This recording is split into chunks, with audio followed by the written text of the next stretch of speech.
before we go on today's show, let's talk about the Big 12 Conference. And let's talk in particular about Iowa State. Now, obviously, Matt Campbell is off to Penn State, and that left a pretty gaping hole in Ames, Iowa, considering he took, I think it was 23 players from his roster last year. And at one point, the projections were that Iowa State would have maybe as few as 17 returning players from last year's squad. That was pretty darn good in the Big 12 Conference. Well, Jimmy Rogers comes in having spent 1 year at Washington State to take over this Iowa State Cyclones program, and he has put together a pretty incredible bit of work to put together a roster that now has 103 of 105 roster slots filled.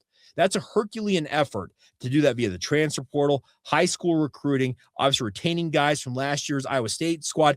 And as we found out, he actually sat down with former Iowa State coach Matt Campbell, and Matt Campbell essentially kind of pointed out, okay, player XYZ may look at and may keep around with this program. And I was genuinely flabbergasted to learn that in the USA Today article I read that comes from Matt Hayes. You can go check it out at usatoday.com.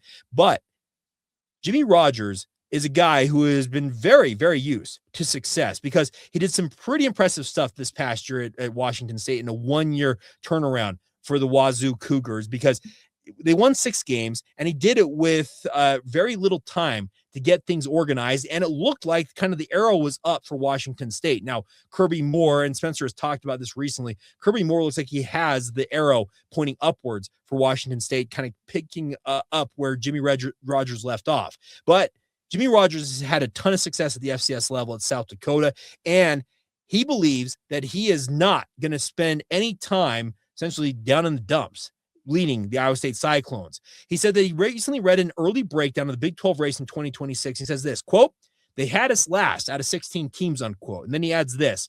And then Matt Hayes says this first. "Imagine that, a coach who has never had a losing season as an assistant or head coach. He's got a 33-9 career record as a head coach, including a 6-1 mark in the FCS playoffs. He is a coach as a player who has never been part of a losing team. His Hamilton High School team in Arizona won 58 of 61 games. His South Dakota teams not only did not have a losing season, they reached the FCS playoffs for the first times in 30 years in his senior season of 2009. So yeah, he knows how to win." And then he finishes off with this quote from Jimmy Rogers, quote, "I can promise you we won't finish 16th, unquote."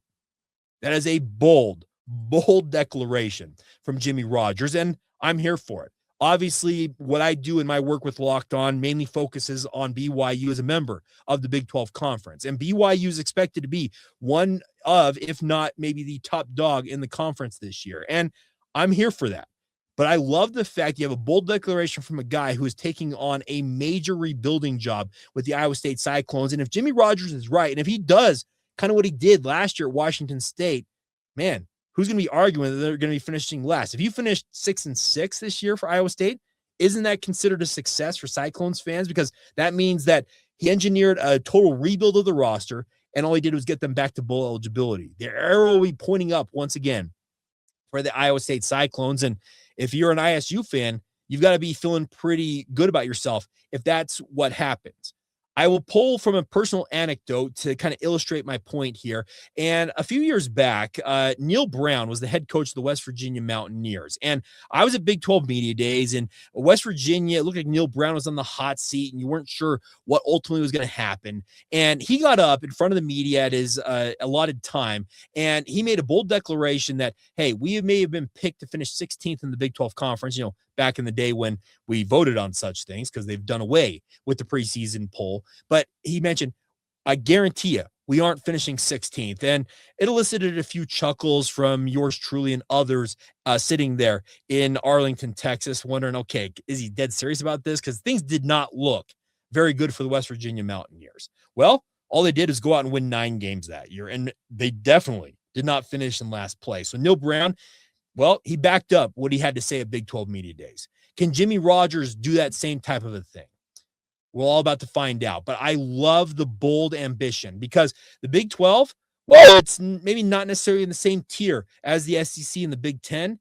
It is still a league that has got a lot of proud football programs, and they all aspire to go from worst to first. We saw it in 2023 with Arizona State. They were picked dead last, and all they did was finish it first in the conference and go to the college football, the 2024, excuse me. went to the college football playoff in 2024, going from worst to first. Could we see a similar type deal with Iowa State? I'd be hard pressed to say that that's going to play out, but considering the dog-eat-dog nature of the Big 12 Conference, it wouldn't surprise me one bit if Jimmy Rogers, the way he backs up what he said right there, is they go 6-6, they're bowl eligible, they pick off a team here and there in Big 12 play, and once again, the future of Iowa State football looks very, very bright. Now, we all know how the Neal Brown tenure ended, but he had a little more time, and obviously things fell off after that surprise run in 2023, if I recall correctly. I got my years backwards and forwards here, but the bigger point is Jimmy Rogers, that's a bold statement. And I hope he lives up to it, because that only means that the Big 12, by extension, has gotten better and shows, once again, that it might be the single most topsy-turvy league in all of college football. Is that good for the Big 12's long-term, potential as a national title contender? That's debatable, because I am one who believes that one or two of the teams in the Big 12 really does need to become a blue blood, needs to become the big dog in the conference. And I think Texas Tech is well on its way to doing that. I think BYU's got major ambitions of being that. Utah has aspirations of that. But quite frankly, I think the entirety of the Big 12, knowing that a lot of these programs are very much on an equal footing in terms of relative to funding, NIL, all the different things that go in to building a college football program. Yeah, you may not have Texas Tech money, and heck, you may not have BYU money, but you still got some money to burn, and you have an opportunity, just looking at how this league has played out over the past few seasons since they expanded to the 16 teams, that, yeah, you can have ambitions of going maybe from the middle of the pack to top dog.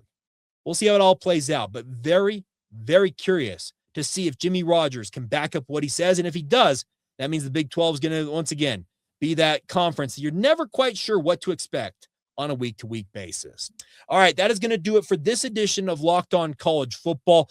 Once again, a huge thank you to Spencer for allowing me to sit in and talk about a sport that I dearly love. I have long been an everydayer of this very podcast. And I want to encourage you, no matter what team you root for, whether in my case it's the BYU Cougars or literally anywhere else in the college football universe, please subscribe, rate, and review this show, but also the show that covers your team right here on the Locked On Podcast Network. And if we don't have your team quite yet, stay tuned. We are continuing to endeavor to cover all of college football, and we're talking both at the local and the national level. But as always, thank you for making Locked On College Football your first listen of the day. Now, if you're watching this on YouTube, we are going to send you guys to the first ever 24/7 National Locked On Podcast Network YouTube channel to get more of the Locked On Podcast Network content that you crave, or on audio. Go make your second listen of the day, whatever podcast you happen to the team you love. Like I said, if you are a BYU fan supporting yours truly, go check out Locked On Cougars, but get whatever podcast, subscribe to it, and make that your second listen of the day. And as always, thank you for being here on the Locked On Podcast Network and making it the #1 sports podcast network in America. Come back tomorrow and be an everydayer right here on Locked On College Football.